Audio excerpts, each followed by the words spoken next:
Son las 8:15, queremos saludar a esta hora al académico de nuestra universidad, por qué no decir también conductor de nuestra radio, con su programa semanal y Premio Nacional de Ciencias Sociales y Humanidades, el profesor Manuel Antonio Garretón.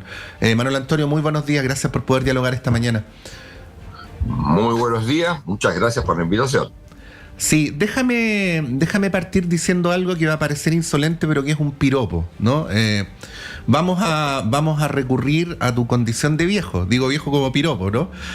Porque te ha tocado presenciar muchos procesos eleccionarios, pero distintos análisis señalan que estamos viviendo un momento peculiar. De lo que recuerdas, de lo que has estudiado, sistematizado, de las elecciones de la década pasada, de las décadas anteriores.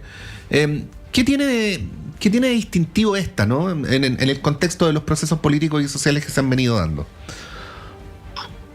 Bueno, yo creo que lo primero es lo del voto obligatorio. Uh-huh. El voto obligatorio es una cuestión que yo creo que marca mucho, porque hay la incorporación de un electorado nuevo, en general distante de la política, con en algunos casos sectores de rechazo de la política, y por otro lado está, yo pienso que la definición de un escenario en que tenemos, por un lado, una derecha que realizó en la primera vuelta una primaria y que, para variar, triunfó su sector más duro, más autoritario, cuyo referente político es la dictadura militar. Tanto en el componente, digamos, autoritario, donde la idea de orden, que sin embargo tiene bastante repercusión en este electorado que se incorpora, pero que la idea de orden es algo central y que el modelo socioeconómico es lo que ellos siempre han querido y han defendido, el orden socioeconómico que instauró la dictadura. Aquí hay una cosa que es muy importante señalar, es que hasta los años mediados de los 60, la derecha chilena fue básicamente defensiva. Y uno puede decir que era una derecha democrática. A partir de ese año, cuando se produce la unificación de conservadores y liberales en el Partido Nacional, pasa a ser una derecha con rasgos mucho más autoritarios, básicamente impactada por la reforma agraria. Entonces se trata de una derecha defensivo-democrática a una derecha que se pone mucho más agresiva y que va a ser el sostén político de la dictadura y con el componente fundacional de un nuevo orden económico social. Ya. Y hay sectores de derecha que han querido mantener a lo largo de este tiempo una cierta impronta democrática y que han sido claramente derrotados, y por eso yo digo, tenemos una derecha que no es democrática, aunque haya derechistas democráticos. Y por otro lado, tenemos una nueva coalición que tiene dos componentes, a mi juicio, fundamentales. Uno, que es completa. La coalición de izquierda o de centro-izquierda, están todos los sectores de centro-izquierda que básicamente su carácter es, uno, democrático, y dos, un proyecto que todavía está como en ciernes, como proyecto histórico de largo plazo, pero que lo que tiene básicamente es la defensa de las conquistas hechas hasta ahora y de las conquistas democráticas y de las conquistas sociales, la defensa de esto y su profundización, incorporando los temas de seguridad desde una perspectiva democrática. Eso es lo que está en juego, y al medio ha surgido, que es la nueva, el otro elemento nuevo, ha surgido no solo este electorado al cual señalamos, sino también dentro de él un sector que se define como ni facho ni comunacho, es decir, un sector que puede tener una cierta perspectiva de centro, pero de un centro entre populista por un lado, con componentes democráticos, que puede cambiar el panorama político en el largo plazo, pero que no está presente en esta elección, pero como resultado de la primera vuelta. Y entonces, ahí, Manuel Antonio, tratando de mirar esto en perspectiva histórica, te voy a dar ciertas respuestas pretendidamente frívolas a tu análisis, ¿no? Alguien podría decir, pero ¿por qué el profesor Garretón enfatiza en que el candidato Kast apoyó la dictadura si eso fue hace tanto tiempo? ¿No? O ¿por qué el profesor Garretón dice que la derecha no es democrática si ha participado de las elecciones y ha respetado los resultados? bueno, está bien. Participar en elecciones está bien, pero no es necesariamente, piense usted, que el mundo pinochetista participó no en una elección, pero sí en un plebiscito. Uh-huh. Eso no lo hace democrático. El hecho de participar en una elección puede hacer que usted esté jugando, pero no en el más sentido jugar, no, esté participando en el juego democrático. Pero el proyecto, ¿cuál es el referente del proyecto de la derecha? Porque fíjese la diferencia que hay con la derecha esta derecha comandada por Kast. Ahí definieron cuál iba a ser mucho más claramente su referente. ¿Y cuál es el referente? La derecha actual en el mundo es una derecha, básicamente, una derecha autoritaria. Está claro, eso nadie lo discute, que hay una tendencia, y que además hay una tendencia en el mundo social y político hacia la derecha, no hacia la derecha autoritaria, pero más hacia la derecha que en otra época fue centro-izquierda. Ahora, esta derecha, ¿por qué yo digo que es una derecha más autoritaria? ¿Cuál es el referente político? Por ejemplo, en el caso de Kast. Uh-huh. Bueno, el referente político es Jaime Guzmán. Inicialmente fue la UDI. ¿Qué es lo que es la UDI? ¿Qué es lo que es la derecha chilena en diferencia a Milei, en diferencia a Bukele, en diferencia a Trump? Con lo cual ellos se identifican. El grupo que ganó se identifica con eso, participa con ello, en las distintas asociaciones internacionales, etc. Pero ¿cuál es la particularidad que tiene respecto de las otras derechas? Esta nació en dictadura y fue el sostén político de la dictadura. Todas las otras no tienen como referente la dictadura. Esto es un hecho. Uh-huh. Entonces, nace para proyectar las declaraciones de principio que estaban en la UDI, que después las sacaron, que estaban para continuar la obra del régimen militar. Uh-huh. Entonces, eso hace que pueden estar participando en el juego democrático, pero su vocación no lo es. Y de hecho, siempre sus referencias a la dictadura es decir, bueno, sí, ya no tenemos nada que ver porque somos de otra generación, etc. Pero siempre se les está saliendo. Manuel Antonio, incluido Matei. Sí. Esto que se dice de que las derechas hoy día por primera vez son la suma, ¿no? Son mayoría. Y acto seguido se señala que habría una derrota no solo electoral, sino cultural, ¿no? En este concepto hegemónico de las ideas, del mundo, del progresismo y las izquierdas. ¿Cómo lo pondera? A ver, la derrota, el triunfo o la hegemonía hoy día, uno diría la base cultural, que en otra época, hay que recordar los 60, por ejemplo, incluso los 90, ¿no es cierto?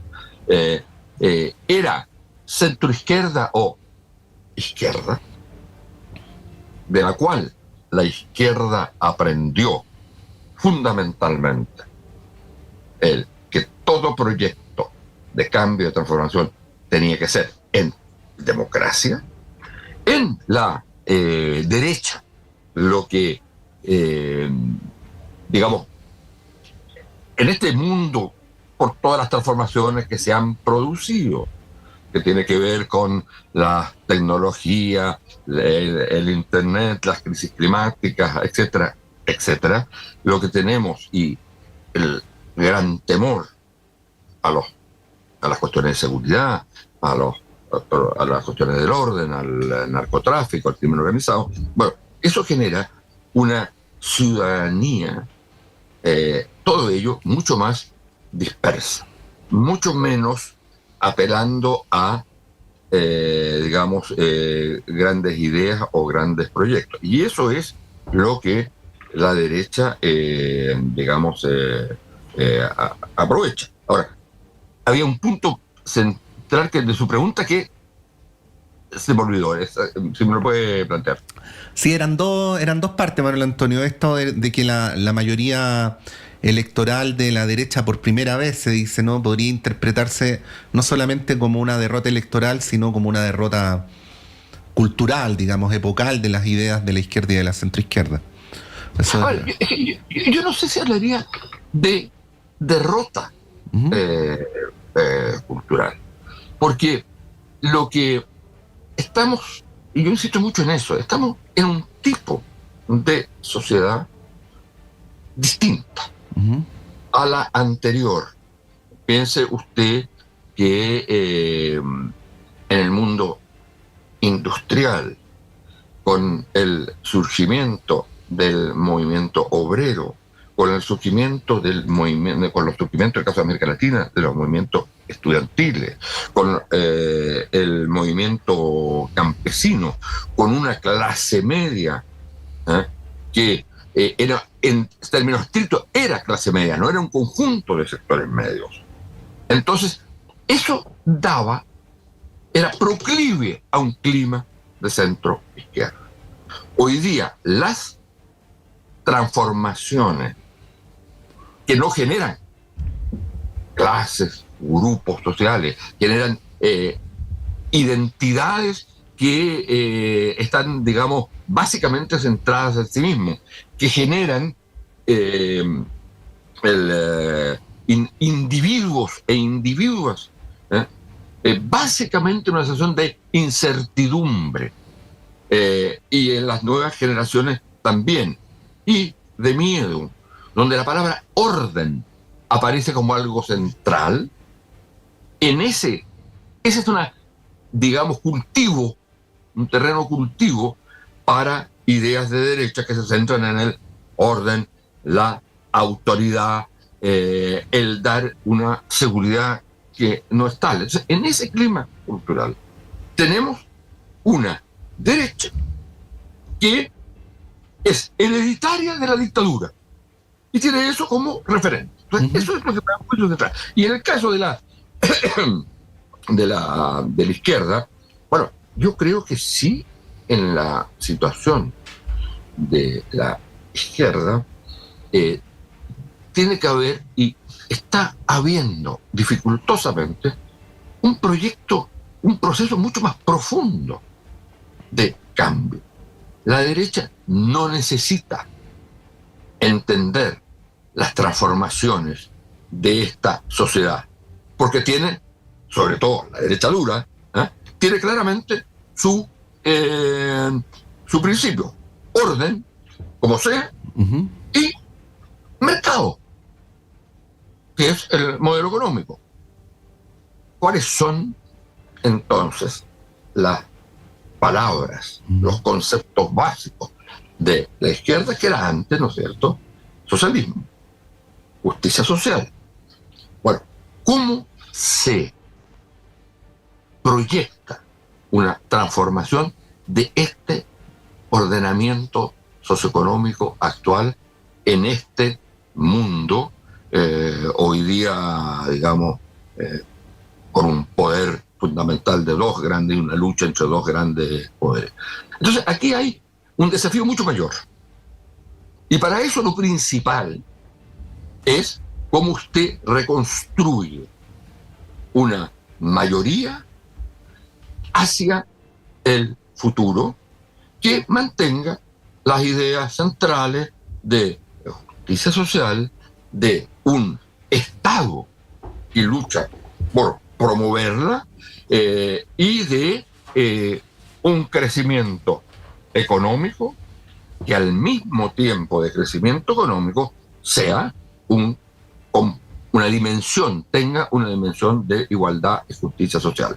Y ese es un proyecto que está de alguna manera en construcción y que tiene expresiones, yo creo, bastante importantes en el caso chileno, que es esta construcción de una nueva coalición donde, y es de esperar que esto, independientemente de los resultados de la elección, siga, donde se va a ir forjando un nuevo proyecto para Chile que signifique algo distinto, lo ha sido hasta ahora, no, que significa algo distinto a lo que propone la derecha. Y en ese sentido, yo creo que la gente siente eso. Sin embargo, si uno toma los resultados de la primera vuelta, bueno, aquí hay que partir de un porcentaje de la población que es relativamente bajo. Y por eso yo creo que es bastante importante, independientemente si vence la candidatura de esta derecha, la capacidad de movilizar un electorado que entienda que este es el problema y que entonces, digo, independientemente del resultado, incluso si se llega a perder, sobre todo si se llega a perder, se mantenga esta coalición. Y va a tener que reestructurarse internamente. Pero tenemos, por primera vez, un conjunto, al menos en la estructura política, todo lo que podríamos llamar el mundo democrático. Todo el mundo democrático y que está por un desarrollo justo es el que apoya a Janet Jara. Y eso hay que mantenerlo, pase lo que pase en las elecciones. Obviamente, si se gana, como espero, pero en el caso que se llegue a ser derrotado, mantener eso y no empezar entonces a buscar nuevas fórmulas y salirse de lo que ha sido esta coalición. Ahora, hay un elemento que yo creo que no se ha destacado lo suficiente, y es que Janet Jara representa una renovación muy profunda de un sector de la izquierda. Y por supuesto, con los problemas que tiene toda renovación al interior de una fuerza política. Pero es una renovación muy profunda y que va a tener, digamos, es lo que uno podría haber llamado en otra época el eurocomunismo. Va a tener consecuencias, sí. Bueno, Manuel Antonio Garretón dijo, pase lo que pase. Bueno, pase lo que pase, vamos a volver a hablar después de las elecciones para ponderar este antes con ese después. Manuel Antonio, un abrazo. Siempre es una alegría tenerte acá en la radio, como estás todos los martes en Tras las Líneas, que es un programa fabuloso. No lo digo porque sea el director de la radio, sino que es un programa fabuloso donde Manuel Antonio en sus conversaciones nos invita a pensar más en el largo plazo los fenómenos que nos ocurren en este país y en este mundo.